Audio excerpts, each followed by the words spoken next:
ఢిల్లీకి పోతే అపాయింట్మెంట్లు ఇస్తలేరు, చెప్పులు ఎత్తుకపోతారేమో అని చెప్పి కలుస్తలేరు అన్నాడు. అమ్మతోడు చెప్తున్నా ఈ మాట. నేను ఎవరు చెప్పులు ఎత్తుకపోతారట. అరే చెప్పులు ఎత్తుకపోయే వాళ్ళు వేరే పార్టీ వాళ్ళు ఉన్నారు ఇక్కడ, అది వాళ్ళ కథ వేరు. చెప్పులు ఎత్తుకపోయింది నాకు అర్థం కాదు. ఢిల్లీకి పోతే అపాయింట్మెంట్లు ఇస్తలేరు, ఎవరు ఇస్తలేరు? రాహుల్ గాంధీ ఇస్తలేడు. వరే కరెక్టే, నీకు ఇయ్యరు కూడా.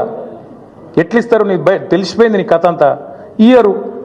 ఈ కొత్తగా ఎవరైనా సుట్టపోడు కొత్తగా వస్తేనేమో మర్యాద ఇస్తారు ఎవరైనా సరే, 4 రోజులు ఉంటుంది మర్యాద. ఇక కానీ నువ్వు వచ్చేదేమో ఢిల్లీకి నీ పని మీద వస్తావు. మీ మూటలు మోసుకపోయేందుకు 42, 43 సార్లు పోతావు ఇప్పటికీ.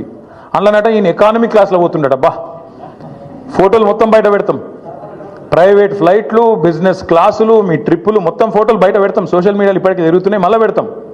అరే గింత అన్యాయం మాటలు మాట్లాడతారు. 43 సార్లు ఢిల్లీకి పోతివి, 43 పైసలు లేకపోతివి. ఏముంటుంది ఇజ్జత్ నీకు ఢిల్లీ మార్కెట్లో? వీడు ఊకొత్తాడు పోతాడు, ఎందుకు ఇవ్వాలి మీకు అపాయింట్మెంట్? ఇస్తలేరు, ఏం చేయాలి మరి? నువ్వు మూటలు మోసినందుకు వస్తున్నావు ఢిల్లీకి, రాహుల్ గాంధీకి మూటలు ఇచ్చినందుకు వస్తున్నావు.